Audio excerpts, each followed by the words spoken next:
The $5 bill was crumpled, warm from being clutched in her palm for the past 3 blocks. To Maya, it wasn't just money. It was her last shred of security until her next paycheck, still 4 long days away. It was the difference between a gallon of milk for her son, Leo, and another night of telling him his favorite cereal was all gone. She stood frozen on the sidewalk, caught between the glowing sign of a corner grocery store and the hunched figure of an old man on a bench just outside it. He wasn't asking for anything. He was just sitting there, head bowed, shoulders slumped under a thin jacket, his hands empty. But something about the utter stillness of his despair spoke louder than any plea. Her own worries, the looming rent, the empty fridge, seemed to tighten like a knot in her chest. Then, without another thought, her feet carried her forward. She gently placed the folded bill on the bench beside him. "Get yourself something warm, sir," she whispered, and before he could even look up, she turned and walked quickly away, her heart pounding with a mix of fear and a strange, lifting lightness. Maya's life was a delicate, exhausting balancing act. A single mother in her late 20s, she worked long hours as a receptionist at a bustling dental office, a job that paid just enough to keep them perpetually on the edge. Her world revolved around 6-year-old Leo, a boy with eyes too wise for his age and a smile that could light up their small, shabby apartment. Their life was a patchwork of careful calculations, counting bus fare, reusing tea bags, and finding joy in library books and park picnics. The $5 had been her secret buffer, a tiny emergency fund she kept separate from the strict budget pinned to their fridge. Giving it away felt like jumping off a cliff without checking if there was water below. As she walked the remaining blocks home, the weight of her actions settled in. "What have I done?" she thought, the panic cold and real. Now there was truly nothing. She pushed open the door to their apartment, bracing for Leo's usual sprinting hug. Instead, she found him sitting quietly at the small kitchen table, coloring. "Hey, sweetie," she said, forcing cheer into her voice. "How was after-school club?" "Good," he said, not looking up. "Mrs. Miller said I'm a good helper." He finally glanced at her, his brow furrowed. "You look sad, Mommy." "I'm just tired, baby," she said, pulling him into a hug, breathing in his scent of crayons and childhood. She made him a simple dinner of buttered pasta, telling him a grand story about how they were having pirate noodles. He laughed, but Maya's mind was elsewhere, already strategizing about the next few days. She could skip lunch. She could walk to work instead of taking the bus. The knot of anxiety was back, tighter than ever. That night, after tucking Leo in, she sat in the dim living room, the silence pressing in on her. A part of her regretted her impulsive kindness, a louder, quieter part, the part that remembered the old man's defeated posture, knew she would do it again. It was a conflict between practical survival and a deeper spiritual need to connect, to say, "I see you.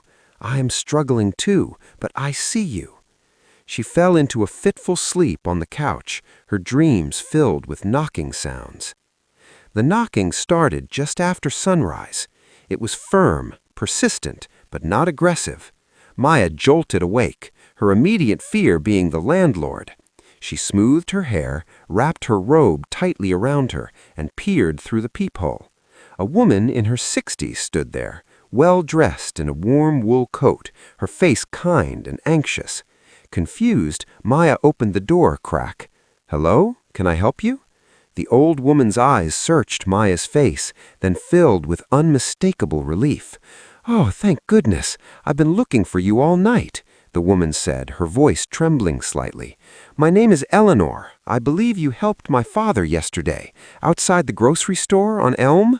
Maya's mind spun. The old man, the $5. A wave of dread washed over her.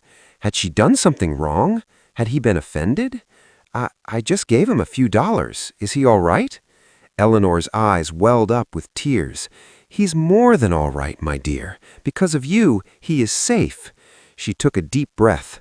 My father, Arthur, has dementia. He wanders. Yesterday, he slipped out of his care facility while I was at an appointment. I've been out of my mind with worry. The police were looking, but the hours were passing. Her voice broke. I finally found him sitting on that bench. He was calm, holding a bag with a hot sandwich and a thermos of soup from the deli. He told me a nice girl with worried eyes bought this for me. She told me to get warm. That was the clue. The clerk at the deli remembered you. He said you looked like you needed the $5 more than he did, but you paid for the food anyway. He pointed me to this building. Maya stood frozen in her doorway, the words not quite computing. Eleanor continued, "That act of yours, in the middle of your own struggle, it kept him there. He was fed, he was warm, and he stayed put because he was waiting for me to come thank you," he said. If he had wandered further— She couldn't finish the sentence.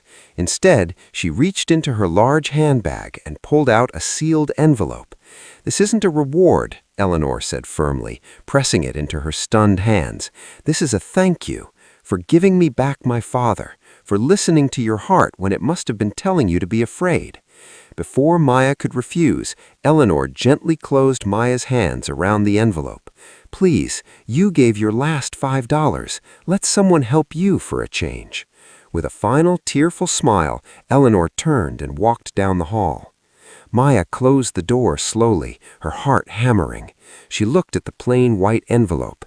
With trembling fingers, she opened it. Inside was a note written in the same elegant hand and a stack of crisp $100 bills. The note read, "For the woman with the golden heart, your kindness anchored my father when the world was spinning away from him. Use this to anchor yourself and your beautiful son. With eternal gratitude, Eleanor and Arthur."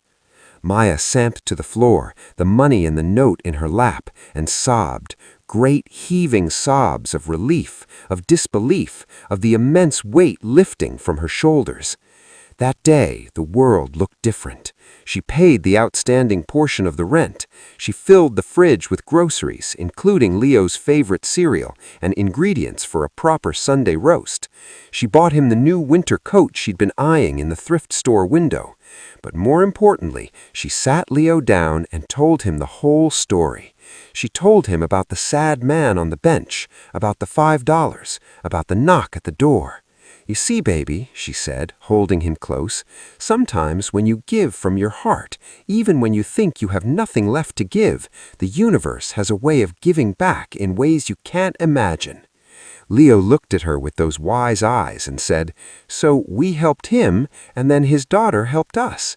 "Yes, my love," Maya said, her own eyes filling with happy tears.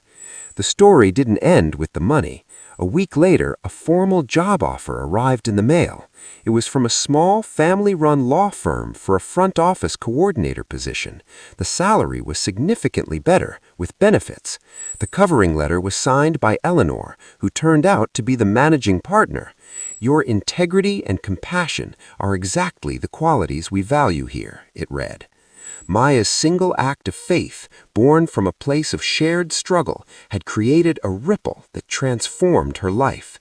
It wasn't a magical fix for every problem, but it was a hand up when she needed it most, a validation that kindness is never wasted. She often thought of Arthur, and she and Leo would sometimes visit him and Eleanor on weekends, bringing homemade cookies. The old man, in his clearer moments, would pat Maya's hand and call her her guardian angel. She had started with a last $5 and a heart full of fear. She ended with a new beginning, a restored faith, and the profound understanding that the most powerful currency in the world is not money, but the courage to be kind when it costs you something. For in that sacred transaction, miracles are quietly born. Sometimes the gift you give with an empty hand is the one that fills your heart to overflowing.